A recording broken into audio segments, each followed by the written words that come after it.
Recebendo mais uma vez aqui o economista José Olívio. Boa tarde, mestre. Boa tarde, tudo bem, Fábio? Tudo na graça de Deus. Joia, boa tarde. Zeca está ali assistindo, viu? Zeca é... Não perde. Zeca, Kelly, a esposa dele, todo mundo lhe assistindo. A família junto, unida, né? Vamos para as perguntas. E meu Vascão, lhe ajudou? O Vasco ajudou, obrigado, viu? Valeu. O Vasco ganhou do Cruzeiro e ajudou o Flamengo. Ajudou o Vasco também. Lógico, e vamos ganhar do Palmeiras. Rebaixamento lá já dentro. foi. Não, já.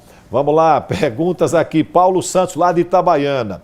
Ele diz, vi numa matéria no CEBIC sobre a construção civil, que as vendas estão no pior nível desde 2016. Por que essa queda tão abrupta, tão grande? Então, exato.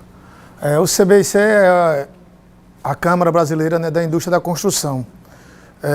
Já vem a queda na atividade econômica, né, no caso da construção civil, caiu do trimestre anterior para esse 0,2%, e quando compara o segundo trimestre desse ano com o do ano passado ainda é pior, a 0,5%. Só que aí dentro dessa mesma... Essa pesquisa também é dada pela Confederação Nacional das Indústrias, né? Também pegaram os mesmos números bem parecidos. Só que tem um número, Fábio, que é muito preocupante, que eu digo que é o número do fim do mundo. Que é o seguinte, é a questão do crédito, o quanto caiu nesses primeiros 6 meses em relação ao ano passado, o crédito para as pessoas consumirem, comprarem suas casas, seu lar. Absurdos, 62,9%. De crédito que caiu. A queda. Isso aqui, essa política monetária foi denunciada aqui há 6 meses, que a gente bate nessa tecla, que o governo só teria progresso se tivesse ordem nas contas públicas.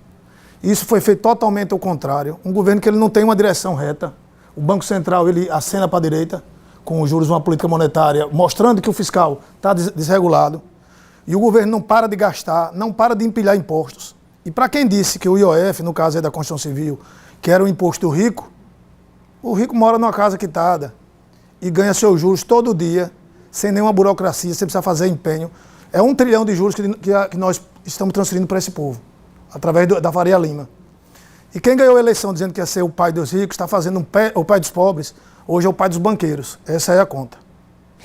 Mais perguntas aqui, vamos lá para o telão. Margarida Barreto, bairro Corudumim, Aracaju. Vi que o IPCA deu um salto para 0,48%, mesmo com os juros estratosféricos. Qual a lógica disso? Margarida, né? Foi muito boa sua pergunta, né? Porque geralmente quando o juro sobe, a inflação vai cair. E o Banco Central tem feito um grande trabalho, o Galípolo, nesse sentido aí. Ele está se portando realmente como guardião da moeda. E não tenho dúvida que a inflação vai cair. Agora, ela não cai de uma vez só. No trimestre passado houve uma queda e agora voltou a subir de novo. O importante seria que o governo estivesse na mesma direção, caminhando tanto o Banco Central quanto o Ministério da Fazenda. E não é o que nós vemos. O Ministério, o Banco Central, aumentando os juros para diminuir os meios de pagamento e o Ministério da Fazenda dobrando a aposta através de aumento de impostos, o que a gente já percebeu que só aumenta a inflação, aumenta a falta de competitividade das nossas empresas e piora o nosso quadro macroeconômico de forma gritante. O que está chegando aqui agora é o que eu denunciei aqui a vida inteira sobre o voo da galinha. A galinha está pousando. Cadê a força agora do crescimento econômico? E o planejamento é tão mal feito que geralmente é o contrário. Você faz um planejamento para você. Quando você está em lua de mel no governo, ou seja, os primeiros meses, você equilibra suas contas para quando chegar no ano de eleição, aí você gasta um pouco a mais.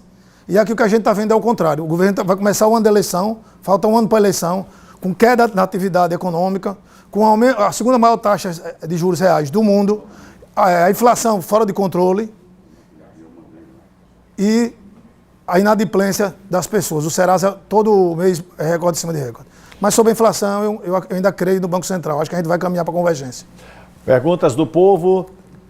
Gladstone Ramos, lá de Cumbi. Por que está aumentando os bloqueios dos gastos públicos? Gladstone, né? De Cumbi. Gladstone, é o seguinte, ou você vai bloquear os gastos públicos, ou o governo vai entrar em colapso.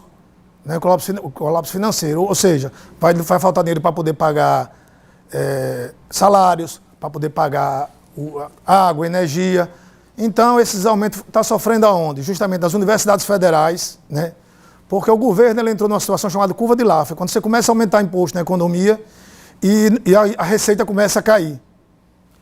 E aí o que é que acontece? Mostra totalmente essa falta de planejamento, um planejamento totalmente errado. Okay? O governo não atingiu a produtividade, o governo mirou o aumento de impostos e está pagando caro. nós estamos pagando muito caro pelo erro do presidente Lula, que não tem nenhum embasamento na teoria econômica para estar fazendo o que fez.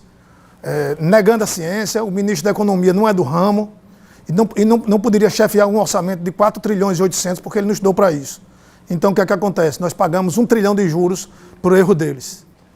A última pergunta aqui, vamos lá, Daniele Souza, bairro Atalaia, como resolver o problema do colapso fiscal que parece ser inevitável? Daniela, né? Parece que sua pergunta foi com o vizinho, né? Precisamos urgentemente de uma revisão nas contas públicas, de uma reforma administrativa. O Brasil está com esse modelo de país sonegando, e a palavra é essa, o direito do trabalhador melhorar a sua vida e das pessoas poderem produzir em paz. Todo dia imposto, todo dia imposto. Já são 25 e esse final de semana já vai ter mais. LCI, LCA, já teve OF. É uma sopa de letrinhas que cai dentro do bolso da gente, tirando nosso poder aquisitivo. E para transferir renda para quê? Para banco? Para transferir renda para o Estado? Por isso que não deu certo. Por isso que não deu certo.